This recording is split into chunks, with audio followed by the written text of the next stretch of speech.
Hello friend. Today we are gonna learn some newspaper vocabulary. This is a part 3. So here we go to learn. This is our first vocabulary word. This is a फ्रीजन, जो कि एक noun है जिसका मतलब होता है उत्तेजना, भय की अचानक मजबूत भावना। तो इसका हम एग्जांपल देखते हैं। यह example, when I saw a ghost and I got frozen. इसका मतलब जब मैंने एक भूत को देखा और मुझे डर लग गया। एक ऐसी सिचुएशन होती है जिसमें हमें अचानक से सरप्राइज हो जाते हैं और भयभीत हो जाते हैं। तो हम इसके कुछ सिनोनिम पढ़ते हैं, जो कि ये रहे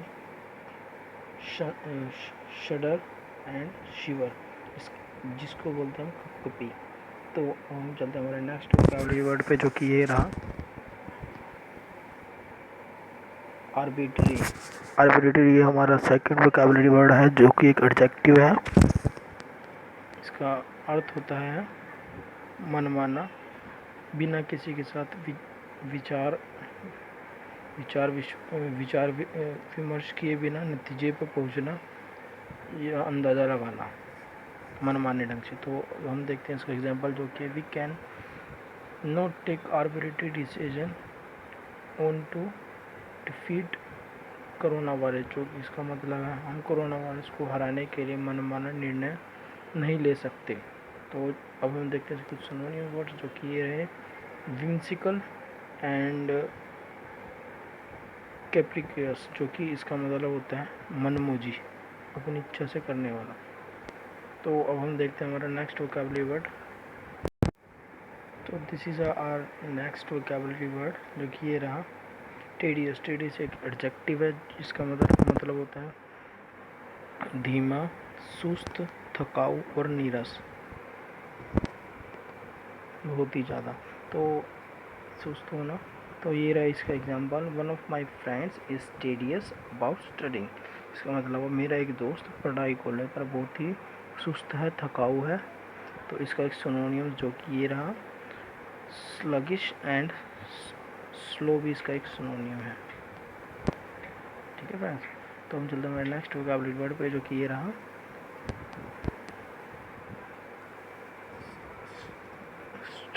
स्टल्टिफाई। ये रहा हमारा वर्ड स्टल्टिफाई, जो कि एक वोकैबुलरी वर्ड है। इसका मतलब होता है मूर्ख बनाना, मूर्ख आचरण करने वाला।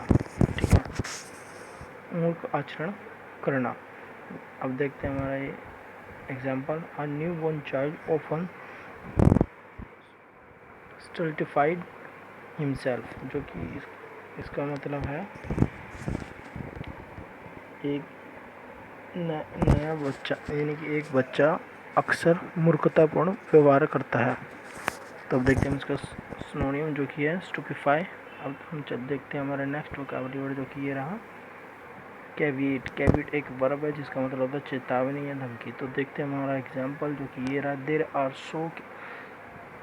सो मैनी कैविएट्स, यहाँ पे many another friends, so many caveats about stubborn people are not listening government rules and escaping from it। इसका मतलब होता है जितने लोगों के बारे में बहुत सारे बयान हैं, चेतावनियाँ हैं, धमकियाँ हैं, चेतावनियाँ हैं, जो कि सरकारी नियमों को नहीं सुन रहे और उनसे बच रहे हैं, भाग रहे हैं। तो इसकी कुछ सिनोनिम, जो कि ये रहे वार्निंग और क्वेश्चन, जिसका भी मीनिंग इसको सावधानी होता है। तो अब देखते हैं हमारा नेक्स्ट वोकैबुलरी वर्ड, जो कि ये रहा है सर्कमस्पेक्शन। इसका मतलब होता है समझदारी, सावधानी या एहतियात रखना, यानी सावधानी रखना, सर्कमस्पेक्शन। तो देखते हैं हमारा ये इसका एग्जांपल, सर्कमस्पेक्शन फॉर कोविड-19 in stay safe at home, wear face masks, use hand sanitizer and maintain social distancing। जो कि इसका मतलब है कोविड-19 यानी कोरोना वायरस के लिए सावधानियाँ, एहतियात, समझदारी। घर घर पर सुरक्षित रहे, फेस मास्क पहने, हैंड सैनिटाइज़र का उपयोग करें और सामाजिक दूरी बनाए रखें। तो हम देखते हैं इसके कुछ सिनोनिम्स वर्ड जो कि है ये रहे प्रिकॉशंस एंड अटेंटिवनेस एंड। अब इसके देखते हैं हम कुछ एंटोनियम वर्ड जो कि ये रहे इनकॉशियस या अनगार्डेड। अब हम देखते हैं कुछ हमारे नेक्स्ट वोकैबुलरी वर्ड जो कि ये रहे नीचे स्पाइक। स्पाइक जो कि एक नाउन है। स्पाइक का मतलब होता है किसी चीज़ के परिणाम या एकाग्रता में तेज़ी से वृद्धि होना। अब देखते हैं उसके कुछ एग्जाम्पल जो कि ये रहा if we do not abide, friend से अबाइड है और गलती से लिखा गया abide by social distancing could be cause spike in number of corona virus patients. अब इसका मतलब देखते हैं हम यदि हम सामाजिक दूरी से बचते हैं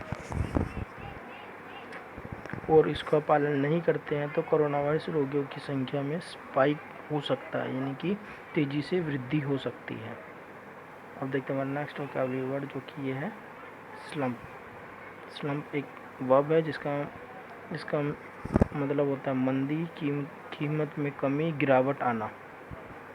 तो अब देखते हैं इसका कुछ एग्जांपल ये रहे due to corona virus all over world's economy going to slump. अब इसका मतलब देखते हैं ये रहा मतलब दुनिया भर की अर्थव्यवस्था में कोरोना वायरस के कारण मंदी आ गई है, यानी कि गिरावट आ गई है। ये रहे कुछ इसके सिनोनिम्स वर्ड जो कि ये रहे इंक्रीज एंड गो डाउन, जो कि इसके सेम मीनिंग है और इसको हम यूज़ कर सकते हैं। तो हम देखते हैं हमारा नेक्स्ट वोकैबुलरी वर्ड जो कि है इंसिसिव, जो कि एक एडजेक्टिव है। इसका मतलब होता है कि व्यक्ति या मानसिक प्रक्रिया की, यानी कि एक तरह से क्लेवर पर्सन, ठीक है, यानी कि गहरी सोच रखने वाला व्यक्ति जो हर एक चीज़ का विश्लेषणात्मक एनालिटिक रूप से डीपली से जानकारी रखता हो। तब देखते हैं उसके कुछ एग्जांपल जो कि ये रही इज ऑलवेज इंसिसिव एंड इंसाइटफुल। अब देखते हैं कुछ इसके सिनोनिम्स वर्ड जो कि ये है रिसेप्टिव एंड एनालिटिकल। अब हम चलते हैं हमारे नेक्स्ट वोकैबुलरी वर्ड पे जो कि ये रहा लेसिवियस। जो कि यह एडजेक्टिव जो कि इसका मतलब होता है कामुक भावना दिखाना। तो ये रहे इसका कुछ example she is a lascivious girl, यानी वह एक कामुक लड़की है, यानी कि वह एक कामुक भावना दिखाने वाली लड़की है, यानी कि। अब कुछ हम देखते हैं इसके सिनोनिम वर्ड जो कि है नोटी, हॉर्नी एंड लस्टफुल। तो हम चलते हैं हमारे नेक्स्ट वोकैबुलरी वर्ड पे जो कि है इंसाइटफुल, जो कि हमारा लास्ट वोकैबुलरी वर्ड है। इसी एक एडजेक्टिव है और इसका मतलब होता है एक सटीक और गहरी समझ होने वाला, बोधगम्य, यानी कि डीप नॉलेज रखने वाला। तो ये अब देखते हैं उसके कुछ एग्जांपल। ये रहा example an old hand person is right for take decision on economic slum because he takes insightful thinking. इसका मतलब है एक बूढ़ा, यानी कि एक एक्सपीरियंस व्यक्ति आर्थिक मंदी पर फैसला लेने के लिए सही है। इसका मतलब होता है एक एन ओल्ड हैंड मीनिंग होता है यानी कि एक एक्सपीरियंस पर्सन जिन्हें पहले भी यानी कि बहुत सी चीज़ों में काम कर रखा हो, व्यक्ति आर्थिक मंदी पर फैसले लेने के लिए सही है क्योंकि वह व्यवहारिक सोच है, क्योंकि उसकी व्यवहारिक सोच है, उसको उस यानी कि पहले भी कई स्थितियों में उसका अनुभव है। अब देखते हैं कुछ सिनोनिम वर्ड जो कि ये रहे डीप अंडरस्टैंडिंग, यानी गहरी समझ होना, and right brains and intuitive, जो कि इसके सिनोनिम वर्ड्स है। तो thank you guys, if you like this video so thumbs up, तो give thumbs up and subscribe our channel. So bye bye friends.